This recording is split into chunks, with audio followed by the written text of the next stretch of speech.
North Gujarat education Mumbai संचालित अरविंद जीवाबाई प्राथमिक शाळा धोरण 8 विषय हिंदी विषयांक ममता प्रश्नोत्तरी।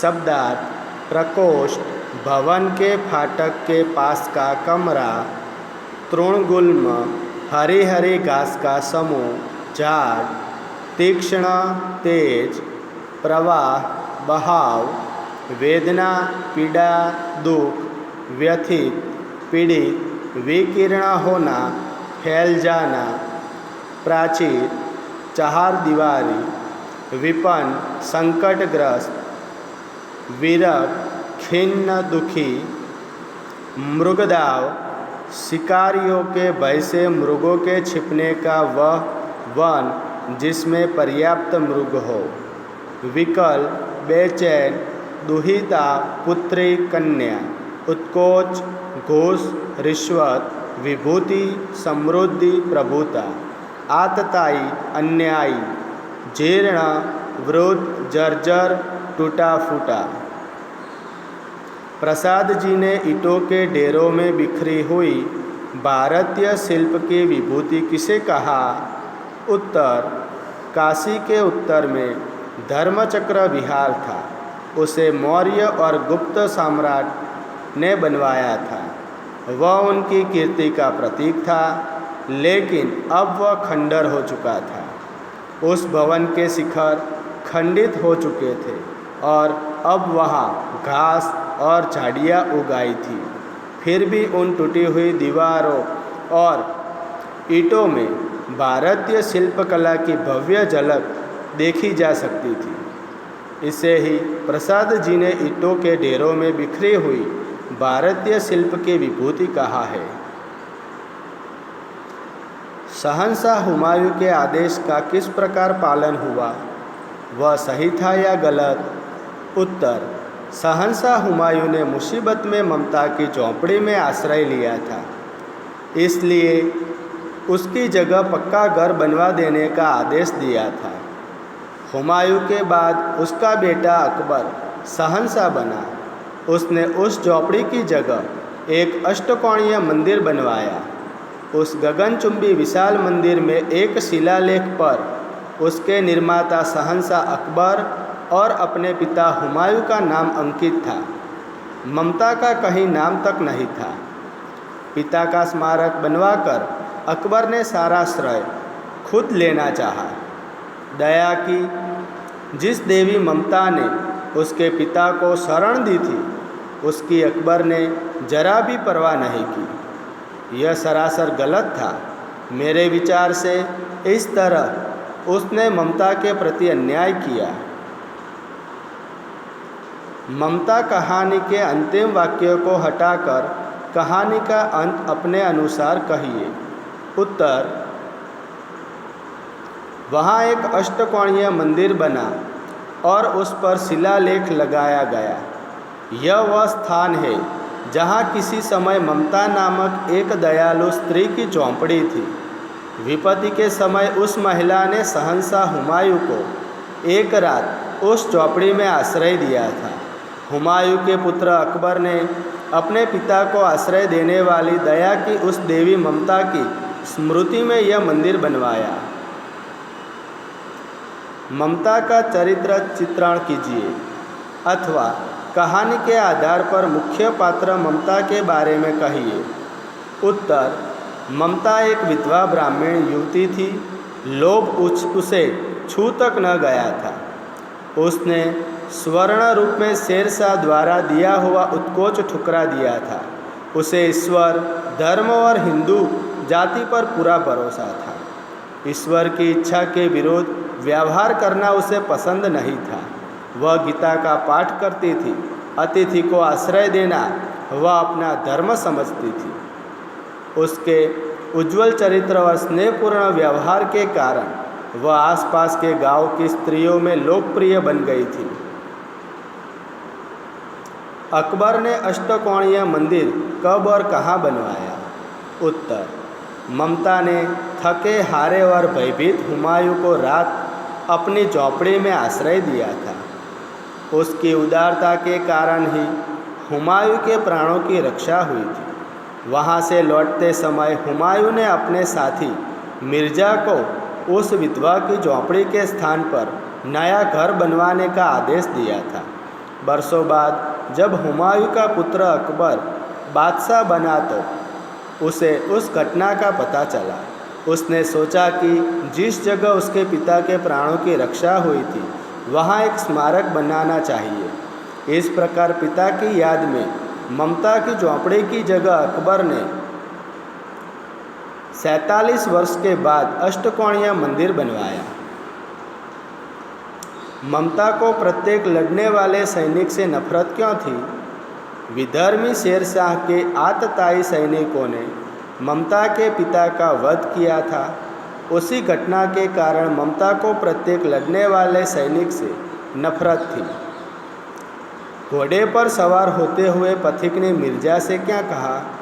घोड़े पर सवार होते हुए पथिक ने मिर्ज़ा से कहा कि उस स्त्री को मैं कुछ दे नहीं सका। इस स्थान पर उसका पक्का घर बनवा देना, क्योंकि मैंने विपत्ति में यहाँ विश्राम पाया है। किस बात से पता चलता है कि ममता सबके सुख दुख की सहभागिनी थी? गांव की 2-3 स्त्रियां वृद्धा और जर्जर शरीर वाली ममता की सेवा कर रही थी। इससे पता चलता है कि ममता गांव वालों के सुख दुख की सहभागिनी थी। ममता की झोपड़ी में आश्रय मांगने कौन आया? उत्तर, चौसा युद्ध में शेरशाह से विपन्न होकर शहंशाह हुमायूं आश्रय मांगने के लिए ममता की झोपड़ी में आया। दिए गए वाक्यों का परिवर्तन निदर्शानुसार भिन्न भिन्न कालों में कीजिए। तेनालीरामन के बारे में अनेक कहानियाँ प्रचलित है। भूतकाल, तेनालीरामन के बारे में अनेक कहानियाँ प्रचलित थी। सुबह होने पर हिना अपने बेटे को साथ लेकर उद्यान में गई। भविष्यकाल, सुबह होने पर हिना अपने बेटे को साथ लेकर उद्यान में जाएगी। प्रिया का गृह कार्य जल्द ही समाप्त हो गया। भविष्यकाल, प्रिया का गृह कार्य जल्द ही समाप्त हो जाएगा। हर्ष आज उपवास करेगा। भूतकाल, हर्ष ने आज उपवास किया। मनोज अक्सर जागता रहता था। वर्तमान काल, मनोज अक्सर जागता रहता है। शब्दों के अर्थ देकर वाक्य में प्रयोग कीजिए। दुहित्रा, वेदना, उत्कोच, जीर्ण, आतताई। दुहिता पुत्री, सीता जनक की दुहिता थी। वेदना, पीड़ा, दर्द, औषधि से मेरी वेदना दूर हो गई। उत्कोच, रिश्वत, सरकारी पद पर रहकर उसने कभी उत्कोच नहीं लिया। जीर्ण, पुराना, फटा, कीमती वस्त्र पहनने वाली महिला अब जीर्ण वस्त्र पहनती थी। आतताई, अत्याचारी, आतताई शांति और प्रेम की भाषा नहीं जानता। नीचे शरीर के कुछ अंगों के नाम दिए गए हैं। प्रत्येक अंग से संबंधित 3-3 मुहावरे अर्थ सहित लिखिए और वाक्य में प्रयोग कीजिए। उत्तर, आँख, आँख आना, आँख लाल होकर उसमें पीड़ा होना। वाक्य, आजकल शहर में आँख आने की बीमारी फैली हुई है। आँख जाना, अंधा होना। वाक्य, आँखें जाने से वह पढ़ाई न कर सका। आँख फेरना, उपेक्षा करना। समय, बुखार आने पर मित्र भी आँखें फेर लेते हैं। कान, कान देना, ध्यान से सुनना। कृपया आप कान देकर मेरी बातें सुने। कान खाना, बक बक करना। आप पहले इसकी बात सुन लीजिए, यह काफ़ी देर से कान खा रहा है। कान खड़े करना, चौकन्ना होना, सावधान होना। गोली की आवाज़ सुनकर हिरनी के कान खड़े हो गए। सिर, सिर उठाना, बगावत करना। वाक्य: राजा कमज़ोर हुआ तो सामंत सिर उठाने लगे। सिर नीचा होना, लज्जित होना, पराजित होना। वाक्य: चोरी पकड़ी जाने पर नौकर का सिर नीचा हो गया।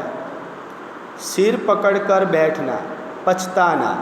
वाक्य: मौके का फ़ायदा न उठा पाने वाले ही अंत में भी सिर पकड़कर बैठते हैं। हाथ आना, मिलना। कई दिनों के बाद एक अच्छा मौका हाथ आया। हाथ मलना, पछताना। अवसर चूक गए तो हाथ मलते रहोगे। हाथ फैलाना, मदद मांगना। वाक्य: हे ईश्वर, मुझे कभी किसी के सामने हाथ न फैलाना पड़े। निम्नलिखित रूपरेखा के आधार पर कहानी लिखिए। कहानी के मिलने वाली सीख भी लिखिए। एक निर्दयी राजा, गुलाम को दंड, गुलाम का जंगल में भाग जाना, सिंह से भेंट, सिंह के पैर से कांटा निकालना, मित्रता, गुलाम की गिरफ्तारी, मौत की सज़ा, उसे भूखे सिंह के सामने छोड़ना, सिंह का स्नेहपूर्ण व्यवहार, दोनों की रिहाई। सीख। उत्तर: कृतज्ञता अथवा सिंह और गुलाम। ग्रीस देश का एक राजा बहुत निर्दयी था। उसके यहाँ अनेक गुलाम थे। वह उनसे सख्त मजदूरी करवाता था। एक बार एक गुलाम ने चोरी से एक फल खा लिया। गुलाम अभी लड़का ही था, फिर भी राजा ने उसे कठोर दंड देने का निश्चय किया। दंड के भय से वह गुलाम जंगल में भाग गया। वहाँ एक झाड़ी में छिपकर बैठ गया। झाड़ी में बैठे गुलाम लड़के ने एक सिंह के कराहने की आवाज़ सुनी। लड़का झाड़ी से निकलकर सिंह के पास आया। उसे लगा कि सिंह के पैर में कुछ तकलीफ़ है। उसने सिंह के पैर का दायां पंजा उठाकर देखा। उसमें एक बड़ा कांटा घुस गया। लड़के ने धीरे से वह कांटा निकाल दिया। सिंह की पीड़ा दूर हो गई। इसके बाद दोनों में मित्रता हो गई। गुलाम लड़के को पकड़ने के लिए राजा के सिपाही चारों ओर घूम रहे थे। उन्होंने लड़के को जंगल में देख लिया। वे उसे गिरफ्तार कर राजा के सामने ले गए। राजा ने लड़के को मौत की सज़ा सुनाते हुए कहा, इसे भूखे सिंह के सामने डाल दिया जाए। जंगल से सिंह को पकड़कर लाया गया। उसे कई दिनों तक भूखा रखा गया। फिर एक दिन लड़के को उसके पिंजरे में बंद कर दिया। भूखा सिंह उस लड़के को खाने के लिए झपटा, परंतु एकदम रुक गया। वह उस लड़के के पैर चाटने लगा। वास्तव में यह वही सिंह था जिसके पैर से उस लड़के ने कांटा निकाला था। लड़के के प्रति सिंह के स्नेहपूर्ण व्यवहार ने सबको चकित कर दिया। राजा भी इससे बहुत प्रभावित हुआ।